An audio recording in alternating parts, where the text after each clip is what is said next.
வணக்கம். இன்றைக்கி பார்த்திங்கன்னா நம்ம மாசாணி அம்மன் கோயில் கதையை பற்றி பார்க்க போகிறோம். மாசாணி அம்மன் கோயில் பொள்ளாச்சியிலிருந்து ஒரு 25 கிலோமீட்டர் தொலைவில் ஆனமலையில் இருக்குது. இது மேற்கு தொடர்ச்சி மலையோரம் இருக்குது. அதுபோக ஆழியாறு அணை ஆற்றங்கரை ஓரத்தில் இருக்குது. இந்த கோயிலில் பார்த்திங்கன்னா எப்பவும் கூட்டம் அதிகமாகவே இருக்கும். மதுரை, சென்னை, கோயம்புத்தூர் எல்லா மாநிலத்தும் வர்றாங்க. பொதுவாக அந்த ஐயப்பன் சீசனுக்கும் நல்ல கூட்டம் இருக்கும். கேரளாவிலேருந்து வர்றாங்க, பிற மாநிலத்துலேருந்தும் நிறைய வர்றாங்க. எப்போது பார்த்திங்கன்னா இந்த கோயில் ரொம்ப பிஸியாக ஒரு பயங்கர கூட்டமாக இருக்கக்கூடிய கோயில் தான் இது. அதனால் பார்த்திங்கன்னா இங்கே ஃபுல்லாக கடை வீதியில் நிறைய இருக்குது. எல்லா சௌகரியம் இந்த கோயிலுக்கு ரொம்ப தூரத்தில் தங்குறவங்களுக்கு உணவு விடுதி இந்த மாதிரி எல்லாமே இங்கே நிறையா தங்கறதுக்கான இடமெல்லாம் இருக்குது. எல்லா வசதிகளும் உள்ள ஒரு அருமையான ஸ்தலம் தான் இந்த மாசாணி அம்மன் கோவில். உப்பாற்றங்கரையில் அமைந்துள்ள இந்த மாசாணி அம்மன் 15 அடி நீளம் கொண்ட இந்த அம்மன் ஆகும். இது பார்த்திங்கன்னா படுத்த கோலத்தில் இந்த அம்மன் காட்சியளிக்கிறாங்க. செவ்வாய், வெள்ளி, அமாவாசை, பௌர்ணமி இங்கே பார்த்திங்கன்னா பயங்கரமான கூட்டம். நல்ல விசேஷமான நாட்கள் இதெல்லாம். இப்போவும் இந்த தேதிகளையும் நல்ல கூட்டம் இருக்கும். இந்த மாசாணி அம்மன் கோயிலில் பார்த்திங்கன்னா தை மாதம் குண்டம் திருவிழா நல்லா வெகு விமர்சையாக கொண்டாடுவாங்க. இந்த குண்டம் திருவிழா டயத்தில் பார்த்திங்கன்னா வெளி மாநிலத்திலேருந்து வெளியூர்லேருந்து ரொம்ப கூட்டம் அதிகமாக வரும். நல்லா இருக்குது இந்த கோயில் திருவிழா பார்த்திங்கன்னா பிரபலமான திருவிழான்னு கூட சொல்லாங்க. அவ்வளவு நல்லா இருக்கும். நிறைய பேர் காவல்துறையிலேருந்து நிறைய அதிகாரிகள் கூட இங்கே குண்டம் இறங்குவாங்க. அந்த கோரிக்கையை வச்சு குண்டம் இறங்குறது கண்டிப்பாக அவங்களுக்கு ரொம்ப நல்லது நடக்குது. அவங்க வேண்டுதல் நடக்கிறதா ஒரு ஐதீகம் இங்கே இருக்குது. அதுக்காகவே இந்த ஏரியாவிலேயே மாசாணி அம்மன் குண்டம் ரொம்ப ஒரு பிரபலமான ஒரு குண்டம் திருவிழாவாக இங்கே எல்லோரும் பார்க்கப்படுறாங்க.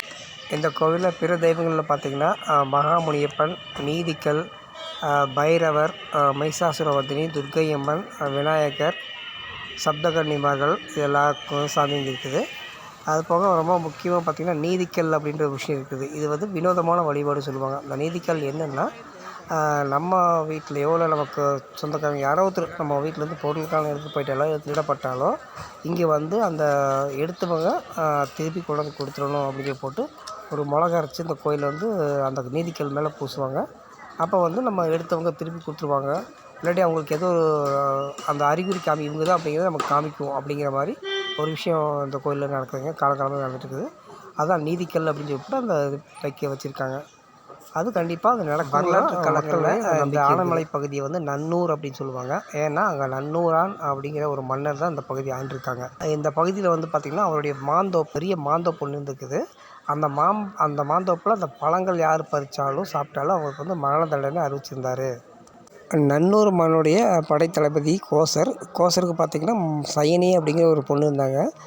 இந்த பொண்ணுக்கும் மகிழனுக்கும் திருமணமாகி சில காலங்களாக பார்த்திங்கன்னா சயனி கர்ப்பமாக இருந்தாங்க. இந்த காலகட்டத்தில் அவங்கள பார்க்க சயனியை பார்க்க தோழியெலாம் வர்றாங்க.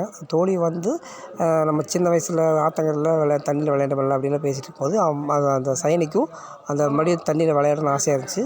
அதனால் எல்லோரும் ஆத்தங்கரைக்கு போகிறாங்க. ஆத்தங்கரையில் போய் குளிச்சுட்டு இருக்கும்போது பார்த்திங்கன்னா அந்த நல்லூரான் மன்னனுடைய தோட்டத்து மாம்பழம் அந்த தண்ணியில் வந்திருக்கு. இவங்களுக்கு அது தெரியாமல் எடுத்து சாப்பிட்டாங்க. இதை பார்த்தா அந்த மன்னோட காவலாளி மன்னர்கிட்ட போய் சொல்ல மன்னர் உடனே அவங்கள கூப்பிட்டு மரண தண்டனையை நிறைவேற்ற சொல்கிறாங்க.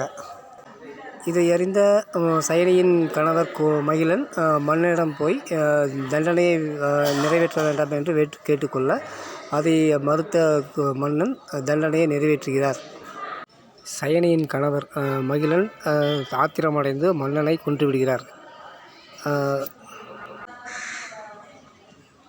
சயனியின் தந்தை கோசர் தன் மகளின் இந்த துயர நிலையை நினைத்து வேதனையடைந்து சில காலத்தில் அவரும் ஈட்டியை எடுத்து தன் மார்பில் குத்தி கொண்டு இருந்து விடுகிறார். இதில் நடந்த சில காலங்களில் அவ்வூரில் மழை இல்லாமல் நீரின்றி மக்கள் மிகவும் கவலைப்பட்டனர். கர்ப்பிணி பெண்ணுக்கு மரண தண்டனை கொடுத்ததால் இவ்வளவு பிரச்சனை என்று ஊர் மக்கள் உணர்ந்து அப்பெண்ணிற்கு மண்ணில் சிலை வடித்து பெண் தெய்வமாகவே வழிபட அமைத்தனர். பின்னர் அவ்வூர் மீண்டும் செழிப்படைந்து மக்கள் மகிழ்ந்தனர்.